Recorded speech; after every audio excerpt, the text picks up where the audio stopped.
Hey everyone, Adam here, and today I really want to talk with you about partnerships and outsourcing. Now, I have a lot of experience in this. When I started out my company, we did a lot of partnerships, we did a lot of outsourcing on the flip end, which means we were the people being outsourced to, and we worked a lot for years with different agencies and partners. And then eventually we actually flipped to the other side where we started working with clients directly. And we also have our own internal team, which we outsource to. And we also have other partnerships with other agencies that do complementary services of things that we don't necessarily do or specialize in, but they do. And it can really build a great community around projects, and you can control the pace of the project, but you don't necessarily have to do it yourself. So today I really want to hit on going from the when to hire or when to outsource or when to hire a freelancer. I really want to have a sub segment of that video and talk with you about when is the right time or how to outsource properly and how to do it sustainably so that you don't impact your own company or your clients' work. So number one, it's the best thing you can do is finding complementary services to your own. So let's say you're one-man band or one-woman band and you really want to, you don't necessarily need to hire someone full-time, but you wanted to have someone, like, let's say you're a really good designer and you're not the best at developing, you want to find a developer. The best thing you can do is find a partnership in that stage, because you probably can find someone else like you that's in a similar situation where they're not that great at design, but they're good at development. If you can find a person there and the rates work, you're going to find a really, really good long-term partnership that will allow you to do the work you love and you're engaged on and help deliver it. And you can project manage the rest. And maybe they'll send work to you. You can do your design on, and then you can have a great symbiotic relationship, right? The secondary thing is finding a partnership of people who might do what you do, but they can do it a little bit faster. They can do more of it. You have more projects than you can handle. And you're able to, let's say you have 6 projects that just come in and they're all hitting at the same time, and you only have capacity to do 3 of them, you need to outsource the other 3. Being able to find that is going to be critical, especially if you're starting to grow really fast and you need to start building up your pipeline for development or design, depending on what you're doing, right? So think about that. Now, as you grow as an organization, you're going to have to think about, how are you going to sustainably build projects? Now, you could do it through a network of freelancers or partnerships, like I just mentioned, and be able to bring it all together. But that doesn't necessarily bring a lot of sustainability to a project, because a freelancer, that doesn't mean they're always going to be available for you. It doesn't mean they're always going to have time. They might have another project before they can get to your project. That doesn't always work for your timetable. Right? So there are some risks, there are some inconsistencies with having just freelancers. Now, you can hire, but you might not necessarily have the project load. And as I talked about, it's really important to have the right project load and cash flow to hire someone accordingly. And you're assuming a lot of overhead and risk when you hire someone.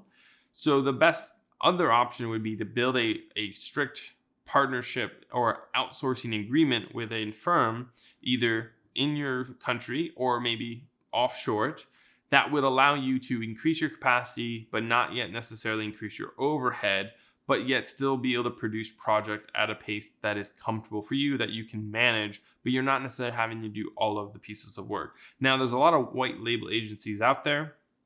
A lot of them are not doing great work. They're doing cheap work. They might even outsource the work that they're getting from you to someone else.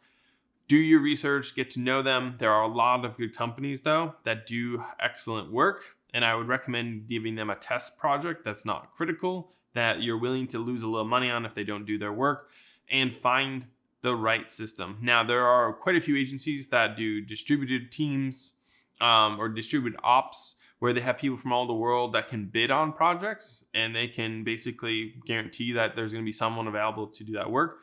So you can approach it like that, where you have maybe a network or a system where you verify people's ability to do the work. You interview them, you talk through them, and then they're added to kind of a group of people where you send notices to. And you're like, hey, we have this project available. You please submit your bid of what it would take for you to build it and the timeline, and you can give other stipulations there. Or you can take the approach of hiring a full team or agency who can do the full project from start to finish, and the capacity is on their end to be able to hire scale and build their team to be able to account for the work. Depending on your approach, you might want to be a little bit more engaged and have a network, or you might want to just outsource it all and have them rely on hiring the right people, building it and doing it for you and delivering a project that works. There's going to be a lot of education involved, because if you're working with page builders, you're working with specific tools that you're familiar with, your clients are familiar with, they might not be familiar with it. You need to make sure they are. And if they're not, they need to be able to showcase that they can learn it and do it properly. I truly believe outsourcing is a great option for businesses. We have a whole team that we internally have that we've built up ourselves, that we use for design and development, that are part of our team. They're not an outsourced team. They're a full part of our team.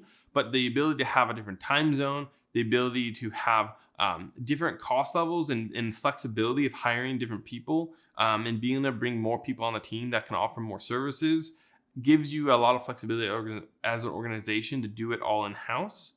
That's not an option for everyone, to go out and set up your own team. But if you can find a team or an organization that already can do that and can kind of partner with you and be almost like your in-house partner, that's going to offer you a huge, huge advantage to be able to do projects faster. You're able to do more projects, and you're able to do it at a price point that makes sense for your local partners or local clients. And you're able to do that as a way without overhead. So if you don't have projects coming in, you're not paying that much money. So you can scale up quickly or you can scale down quickly depending on the demand, and you're not obligated to continue paying. Now, certain relationships might have an obligation of maintaining a project level. So you have to send them 2 projects a month to keep your place. That's something to note when you go into it. But if you don't have any concerns about it, it probably won't be a concern and you can keep going forward. And the worst thing that happens there is you potentially might lose that partnership, or you might not have a primary spot with them, and you might have to regain that after time. Something to take in consideration. When you're looking at these things, don't hesitate to think outside the box and find an organization or a freelancer or a company that can do it for you.